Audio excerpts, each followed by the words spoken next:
Hi there, welcome to our channel. I'm Vic. I'm Nick. And we are NV Board Gaming. And today we're looking at Terraforming Mars Ares Expedition. This game is for 1 to 4 players. It's designed by Jacob Fraxilius, Nick Little, and Sydney Engelstein. And it is published by Stronghold Games. Nick is going to go through how you play, and then we're going to give our reviews. Alrighty, welcome to the table for Terraforming Mars Ares Expedition. Well, first off, I'm gonna explain that if you've played Race for the Galaxy and or Terraforming Mars before, you have a huge head start. This game's going to be such a breeze for you to learn. If you've played even just one of those, if you've played both, I mean, you're pretty much done. So I'm gonna go ahead and explain it as if you have not learned either game. I'm explaining from scratch. So we have project cards here. Each player is gonna get 8 of these. So let me go ahead and deal out 8. I'm just going to focus on one player, though, so I'm just going to deal out 8 cards at random. You also have your own player color, so you can get these cards that will be on their suit. There's the red player here and the green player here. These are identical. These are the actions that you select during the game. During a phase, you're going to go ahead and select one of these, whichever one you would like to do. A bulk of the game is going to be me explaining what these all do, because that's going to be the majority of the game. Then just learning what these cards, how they impact the game, how you're scoring points, that kind of thing. So really, once we have our 8 cards, our actions, we're going to deal out 2 corporation cards. You get to pick which one you'd like. Gives you a good starting point, and it also gives you ongoing bonuses typically. So Eco Line here. You can see I'm going to start with 27 mega credits. If I pick this one, I will get a production of 1 plant and 27 mega credits to start. And I'll have an effect that will essentially cost 1 less plant when I want to do a forest. You can see that right there, and it does everything else like normal. Dev Techs, I'm going to get more coins than I would with Eco Line. I'll get 40 coins. At the start of the game, I can get 5 cards from the deck, look at them, and place a green card that was revealed this way into your hand. So I get an extra card. I start with 40 mega credits, and every time I play a green card, I will pay 2 less for that card. So let's say I took that one, because that's probably what I would take between those 2. Discard this corporation, ready to go. Oftentimes, you would want to reference the hand that you have and make sure, okay, I do have a lot of greens, so I'm probably going to go for that maybe. There's oftentimes you're going to look at the cards you actually have to make your selection. But for me, that was fairly obvious as well. Okay.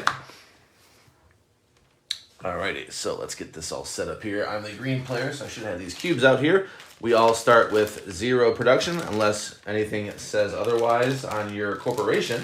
So all my greens right there, and I'll also start with 5 in that marker, that TM marker, and 0, 0, 0. This is all the production, so I'm just putting everything at 0. Alrighty, ready to go. So I look at my cards and I decide what action I want to take. On these project cards, there are a bunch. This is how much they cost. And there are a bunch of prerequisites mixed amongst this, like this one, the second one I look at. Requires 3 or fewer ocean tiles to be flipped. Perfect. I can actually play this right now if I want. And it will allow me to go up on this building track here. All these tracks correlate with different things. This one correlates with that building symbol. There are areas for tags right here. So if I look for a building symbol, let's see if I have one. I do. So this one is saying if I have this out in my play area, I'm going to pay 2 less if I want to buy this card here. And 2 less if I want to buy this one as well, which is tempting. It's a green card, and it's going to be pretty cheap for me. I'll have this 2 discount, and I'll have this 2 discount if I were to play this. So let's just do this in action. I'm going to say that I'm going to develop with my first turn. So what we do is all players simultaneously pick one of these 5 actions. If they develop, everyone at the table will develop as well. If those players did not select the develop action, they will not get this bonus. Only people that select the action get the thing that's labeled at the bottom for a bonus. Only the people that select that action.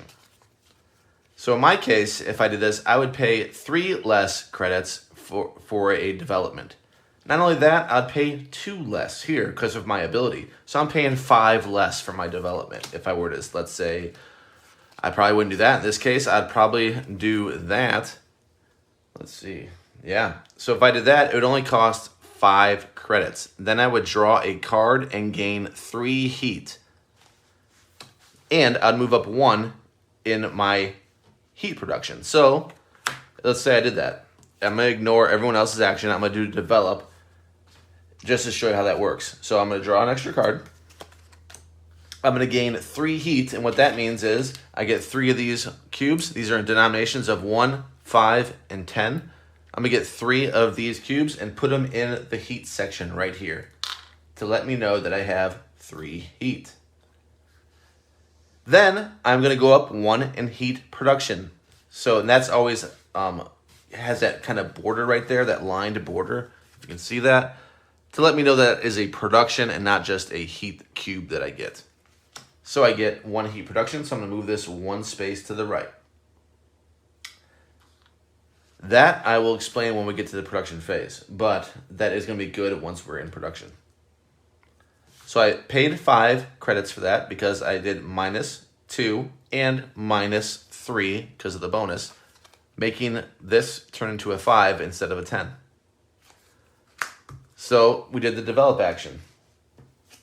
These are going to flip as the actions come out. So you really don't need it once you're used to the game. No big deal. But when you're first trying to play, you can actually get you familiar with the game and the order of operations here.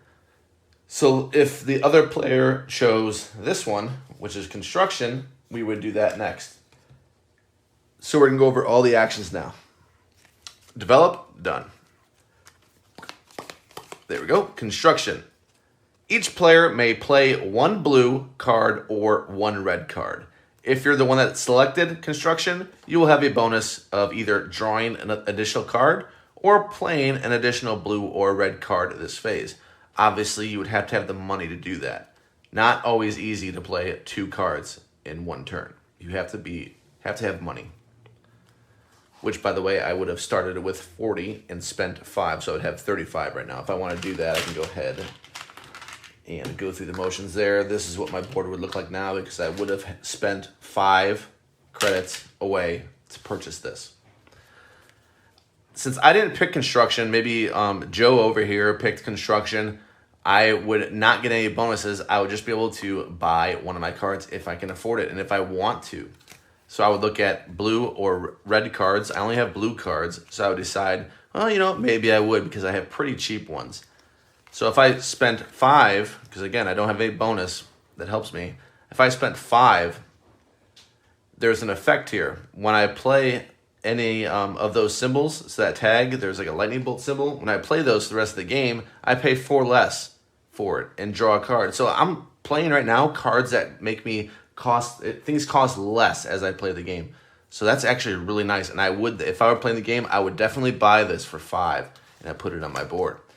So I would pay my 5, and there you go. That's construction. There was no real difference between the action here and here. It was just that these have different effects. They trigger off at different phases. So I could not buy this blue one at the development phase, and vice versa. Next, we have action. In an action phase, you are going to have those blue cards that sometimes do not have an effect like this one has. It has the verbiage of action. So in action, let's see if I have one. I have one right here. So if I played this instead of this, when somebody played the action card, I can go ahead and activate one of my action cards. This one says, discard up to 3 cards in hand and draw back that many cards. So I can better my hand. And it only costs 4 credits. So this one's a nice one to have as well. So you can really select out what cards you want in your hand.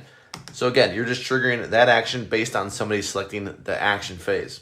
Not only that, but you also have standard actions at the bottom of your board you can do anytime. This is how you can earn a lot of victory points. So things like earning a forest tile This is all going to trigger at an action phase if you would like. You can spend 20 credits to do a forest tile. You can spend 14 credits to raise a temperature. You can spend 8 plants to, again, get a forest tile. 8 heat to increase temperature. Or 15 credits to flip an ocean tile. Well, why would you want to do that? So for flipping, to get a forest tile, let's say I spent 20 on an action phase. So I would spend $20, 20 mega credits, and I would get a forest tile. Not only that, which is worth 1 VP at the end of the game, not only that, but I would also raise oxygen. So you can see this, maybe, you can see a small symbol right there with these 2 red circles. That means it affects oxygen, which is a track measured at the right of the board. You can see that symbol again, larger right there. So if I were to do that and get a forest tile, I would go ahead and move up 1 spot right there from 0% oxygen to 1%. And whenever I affect anything on the board, be it temperature, ocean, or oxygen, I move up 1 right here. And these are going to end up being victory points. Not only that, but they help me earn credits during production. So I earn essentially what is a victory point. And I impact that. All right, that is actions. Other actions, so you can do is temperature. You can just straight up raise the temperature for 14. All that would do is move up this and move you up because you affected that. Flipping an ocean tile for 15. You can select 1 ocean tile. You will get the benefits shown, in this case, 2 plants. They would go right here in your plant section to show that you now have 2 plants. And you flipped an ocean tile, so again, you move up 1 on this marker. Those are some of the options you have over there, along with any action cards. Next is what I said I would come back to, which is production. In this situation, where I don't have any additional production of mega credits or any other production listed here. Let's see, nothing. I have 1 right here for temperature, so I would get 1 heat, no plants. I would not get any coins, but right here, since I'm at 8, I would get 8 coins. If I selected, let me take that. If I was the one that selected the production phase, I would additionally gain 4 mega credits just for selecting it. As well with action, my bonus here would have been to activate 1 action in additional time. So I could have drafted yet again if I wanted to. That's production. Again, everyone is going to be doing this. Everyone's going to be doing their production. They're going to see what they have. As the longer the game goes, the more stuff you're producing because you've earned different things that moved up this track. So there's that. That's producing. That's going to be one of the more common features. This will be maybe the least common, but it does obviously get played because you're going to want more cards. Research. All this is drawing 2 cards and keep you 1. Yes, there will be cards that will affect this number. You can play out all kinds of cards that will help you draw more cards and keep more cards. But as a base, it will let you draw 2 cards and keep 1. If you selected it, you will draw 5 cards and keep 2 because you get 3 additional and keep 1 additional. So those are some of the actions. You're going to keep doing this simultaneously. You cannot select the action that you selected the previous round. So when you do that, when you place out, let's say, because this time I did development, if I place it, I put it here, and then it gets exhausted, so I cannot play development. And all my opponents know that I will not be playing the development card this round because it's not even in my hand. Oops, I'm in the other player's hand. It's not even going to be in my hand to do that. So, there's that. All right, last thing. At the end of the round, you have to be down to 10 cards. So for any card over that you are, you're going to get 3 credits. You don't have to discard that card. You always have to be at the 10 maximum cards. 3 credits for anything you're over. You can pick which ones you like to discard. The game is going to end once we have 14% oxygen, which is the max, and 8 degrees Celsius as the temperature, and all of these ocean tiles are flipped. You're going to get points based on cards. Cards have victory points often. And you can see this one has 1 victory point right there. There are action spots that give you different victory points based on different actions. They'll usually be marked with the same type of cubes as here. You will also get these victory points. This is at a base of what you're going to get. You know you're going to have whatever 25 victory points based on where your marker is, for example. You're going to get 1 victory point for every forest tile you have. And the most points is going to be the winner. All right, and we are back for our reviews of Terraforming Mars Ares Expedition. I'll start off by saying that we do not own the original Terraforming Mars game. We have played it a lot, online though, with Tabletop Simulator. So we enjoy the scripts and the management of all the cards for us. We always had a good time playing Terraforming Mars. But it was a little lengthy of a game, and I wouldn't play Terraforming Mars without having like really cool tiles, like the way you have it in the online game, where they really give you really cool placements on the planet and stuff. But this one is a Kickstarter. Nick got it with the upgraded table, the player mats that we have. Really, right away when I saw the game, I loved the look of the cubes. I liked the recessed boards for tracking what you're paying with, your titanium, and your different monetary, your money, MC. Is that what it is? Yep. Yeah. I liked that right off the bat. The player mat was cool. It felt nice. It looked good. And the colors of the cards, the designs on them, and the graphic design looked really great to me. So right away, that was really positive. It has a game tray to hold the little cubes. And those cubes look really great as well. They're really eye-catching.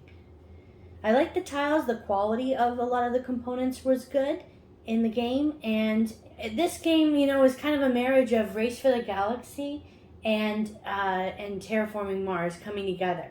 So I was already very familiar with the Race for the Galaxy concept of action selection with those cards where you are, both players can do both of those ones, but the person who played it gets a bonus for it. That was great. That was straightforward.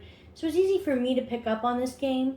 I didn't think the teach was too difficult. We've played it at 2 and we've played it at 4 players. So we've given it a chance at different player counts. And I really enjoy the game. I like a lot about it. The amount of cards in this game. Do you know how many there are? No, not top of my head. Yeah. I can look up while you talk. There's many. There's a lot of cards. It's a big deck of cards.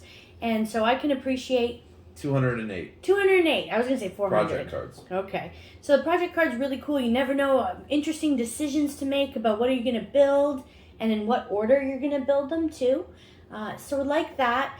Not much I don't like. I guess I could say that the score tracker, if it was nicer, you can kind of knock your cubes really easily and push it off. Even for the oxygen and the temperature, it's easy to nudge it and have it in the wrong way. Or sometimes I'd look and it's actually in between 2 spots. And it's not even, so it's kind of ambiguous about where it was on the track. And flipping ocean tiles wasn't that strong of an action to me. You don't get much. You might get a card or a plant, maybe 1 money. You don't get any big like 10 money or anything like that for it. Although you do get TR for doing so. So I think that was probably the worst part of the game, was just that board with the ocean and the quality of the tracks for me. Overall, though, I have a positive opinion of this game. I gave it an 8.3 as my score. I'd play it any time. If Nick wanted to play, I would be down to do that. What are you thinking of this? So, you prefer Terraforming Mars over this one then, I assume? Yeah, I do. I prefer it, yeah. Okay. But I wouldn't run out and buy it. What would your score for Terraforming Mars be? I think I would give Terraforming Mars an 8.6. Okay. That's how I feel. That's about what I feel. Mm-hmm. I gave it like a 8.8. I like Okay. Terraforming Mars quite a bit. Yeah. All right, so let's go over some things I like and dislike. I like the graphic design that Vic talks about. Obviously, having recessed boards. That's only if you have the Kickstarter edition, but it definitely, any way you get your hands on that, just do that. I don't like anything in this game with all the cube management. Without these recessed boards, that's rough. That's really bad, actually. Yeah. You're missing that on your main board, unfortunately. You're missing all the recessed boards, so cubes can slide around, especially in a 4-player game where people are trying to one of this small square that we're trying to share and move around. It's kind of It's not that good of a main board. I don't like the ocean tiles very much. They're not that interesting. You just flip and see what you get, and a lot of times what you get isn't very interesting. It might be a card. You might just get a card. A card, a plant, like, oh. Yeah, 2 plants, which is kind of cool, I guess. 2 plants is better than one a card. Yeah, it's better than a card, yeah. And there's a card and a coin, So it's underwhelming because there's no real thought there. You just flip in and see what you get. There's some games that I really enjoy the reveal. This isn't one of them. I don't enjoy the reveal of an ocean tile. So I think that actually might be the weakest part of the game is flipping an ocean tile, along with the main board. But everything else, the card play is really nice. I enjoy Race to the Galaxy a lot, so I enjoy doing those type of actions, picking an action, trying to figure out maybe what your opponent's going to pick, and not picking that one because that's a good part about it too. So you can benefit twice in a turn. I feel that more in this game than Race to the Galaxy. Race to the Galaxy, I know what I need. I'm going to pick it. Even if I think you might pick it, I know for sure what I need. I have to pick it a lot of times. So anyway, I do like a lot of this game. I like how many cards you get. 208. You get promo cards in the Kickstarter. The mats, you can take it or leave it. No real regrets in buying them because I got 2 of them, I think, for $15. I think that's well worth it. But I wouldn't pay, let's say, $25 or anything like that. So if you're going to if you were interested in buying it from someone, I wouldn't pay over the cost of what they paid, which is $15 for 2, I believe. They're not that, you don't need them. It's just something to have. They're kind of goofy in a way where they don't even have enough room to fit everything, and then they want you to put the blue all in one area, but there's effects and there's actions. And I feel like Nick had a good pro tip about when he plays, organizing those effects along the top so you always have them in mind of what's going on. Because down at the bottom, mixed up with your actions, it can be more ambiguous. Yeah, or vice versa. It might be better to have your action on top and maybe your effects right there as a constant reminder. Because you're going to look at your actions when you have the action and effect. So you can just put those on top. That's probably a better way to do it. Yeah. Okay, so do I like it more than Terraforming Mars? Well, I gave Terraforming Mars an 8/8. So how do I like this one? I'm going to score it a 9. I do like this one a little bit more. It's clean. I can just bust it out anytime and play. It's a really nice card game to play. And it's not just a card game. It still has a Terraforming Mars feel to it. A lot of people... what I really wanted to say about this is that if you are a die-hard Terraforming Mars fan, die-hard, one of your top 10 favorite games of all time, you play a lot of games, you won't like this as much as Terraforming Mars. It's not gonna scratch that itch for you because that's one of your favorite games of all time. And this is simplifying it a little bit, condensing it to mostly a card game. Play the card, Race to the Galaxy-ish. If you really like Terraforming Mars like I do, I think you're really gonna like this game. But if it's your favorite of all time, you're gonna poo-poo it. It's not as good as Terraforming Mars to you. If you're, let's say, a Race to the Galaxy fan, well, this is a no-brainer. You're gonna like this one for sure. You like Race to the Galaxy. I don't see why you wouldn't like this one. We played it at 4 with Legend Nirvana, and they are huge fans of Terraforming Mars, and it kind of validated what I was feeling going in. Like, they're not going to like it as much as Terraforming Mars. Yeah. Watch. And they played it. I think they liked it fine, but they didn't like it as much as Terraforming Mars. They wanted to play Terraforming Mars afterwards. And again, this is their most blinged out game that they own is Terraforming Mars. So I had a good feeling that, like, this is not going to even come close to matching it for somebody that loves it that much. I give it an 8/8 as far as Terraforming Mars, so I'm not in that. It's not my top 10 favorite of all time, or even bordering it. It's a game that I really like. 8/8 is a huge score for me. 9 is even huger. So I'm gonna play this. If I owned both, I would play this one more. That's just how I feel. But Vic actually approves of Terraforming Mars more. It's been a while since I played it, but I like this game. And like I said at the end of my review, I would play it anytime. If Nick wanted to play it, I'd play it. Race for the Galaxy has become an issue I can't play, but I feel like this game is within my grasp. But Race for the Galaxy, he got too good at it, so I can't play that anymore. You can see our review for that game if you're interested in what that one's about. Race for the Galaxy is awesome, and this has the same replayability, I feel, because you're going to get different corporations. There's so many cards. The corporations are so cool, too, like to have different abilities. Sometimes it's a hard choice. You're like, I like the sound of both of these, and raising the production is so satisfying. What do you think of the simultaneous action? What do you think of the fact that people are just grabbing cubes and making change for themselves? What do you think of that? If I know that they know the game well enough, I like it. Mm-hmm. And it's smooth and I can get over it. Yeah. If I don't think they know the game very well, I think it's a better 2 or 3 player game. Mm-hmm. 4 is pushing it unless they're very familiar. We played with them and we knew they knew the game inside and out from playing Terraforming Mars and having strong concepts of games themselves. Mm-hmm. So I had no issue with everyone doing their own thing. I had no issue with thinking like, oh, they're cheating or they're playing it wrong. No, they know the game. It's fine. Yeah. But I can see where it could be an issue if you're not comfortable that they're comfortable. Yeah, I don't really enjoy games like that. I want to talk through what I'm doing. I want to hear what you're doing. I want to know what cool new ability do you have? What are you up to? And that's probably, I mean, Terraforming Mars, we did do, I think, turns. Did we not? Or did we play it simultaneous?